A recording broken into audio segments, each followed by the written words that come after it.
Thanks for clicking on the Wayne.com sports page to watch Inside the Zone alongside Justin Kenny of the News Sentinel. I'm Glenn Marini. Week 7 of the high school football season. I mean, we're only a couple weeks away from playoffs. I know. Playoffs? Playoffs? It's mind-boggling. It really is. And conference races are really getting down to the nitty-gritty.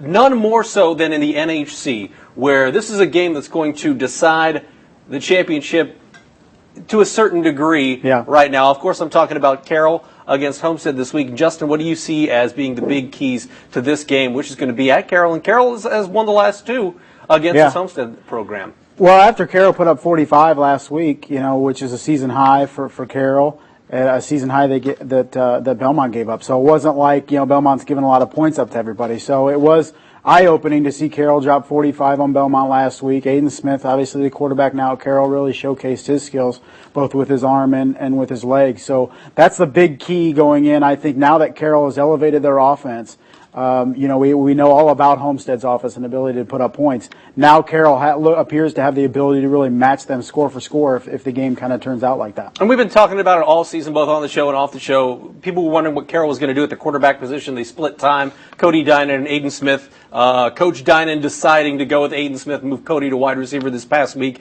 And as you mentioned, it paid dividends as far as the numbers go and scoring goes. How dangerous does that make Carroll now that they've decided on one guy and they're going to stick with that one guy? And it's a guy that a lot of people say he's a D1 recruit. Yeah, for sure. He's got an arm. We've seen that, in his limited time the first half of the year. And he can run and extend plays. He can run the ball outside. I think what it really does for Carroll is for the rest of that offense, okay, you're not looking at different guys in that huddle each series, okay? They're being able to settle on one guy, get comfortable with one guy, and really look to Aiden Smith as the leader of that offense. So the first half of the year, you had 2 different guys coming in there, and that can cause problems sometimes. Not necessarily that it did for Carroll, but it's kind of tough for high school kids when every other series a different kid is in there. So now, okay, Aiden Smith's their quarterback.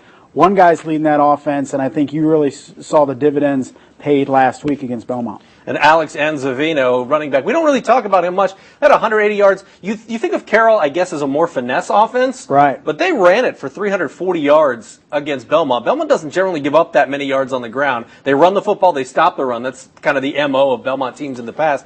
Yeah. How scary is their offense knowing that they can chalk up 350 yards rushing against a decent defense? Yeah, and that's a byproduct going back to Aiden Smith. Now that you have a threat there, a deep vertical threat with Aiden Smith can get the ball downfield, all of a sudden defenses can't stack the box against the run. So now it gives guys like Anzavino room to run, and Alex has really proven throughout this season that if he gets a hole, that kid, he's no tranquil, but he can run, and he's broken a fair share of big plays. So, defenses now have to account for both the run and the pass, and it kind of spreads defenses out a little bit more.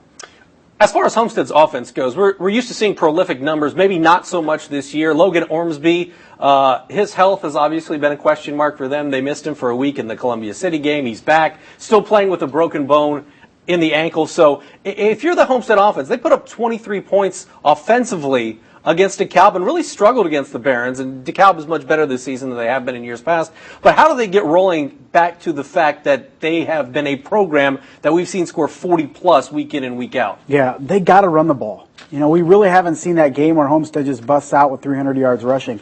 They really need to get that running game going. As much as we've talked about Logan Ormsby, that core wide receivers who are dangerous, they're even more dangerous if Homestead can move the ball in chunks on the ground, and they just haven't been able to do that. So for Homestead to really elevate their game, go to the next level, and be a threat in the playoffs, I really think they need to get that running game going offensively. If you had to pick the outcome of this one, who do you think is the favorite going in? I would have to say Carroll, wouldn't you? You have to, because Carroll, we've kind of looked all year to find a kink in their armor, yet there they are at 6-0, and they're at home. They play well, obviously, there. Aiden Smith settled in at quarterback. That defense has been solid all year.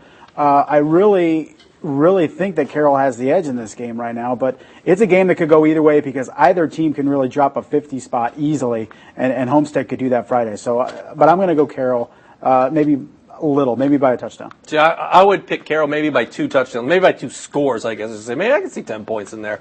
But Carroll, that could be 2 safeties. Yeah, you can say 4. No, that's true. It could be 4 points. I had never really thought of it like that. I like what Carroll has done this season. I think we've been waiting for the other shoe to drop. and it hasn't, which is a testament to what Carroll's been able to do. They kind of weathered the quarterback situation. And Yeah. Aiden Smith is a heck of a player. I know we keep talking about him, but he's quite a talent. He can make every throw on the high school football level that we've seen out there. For sure.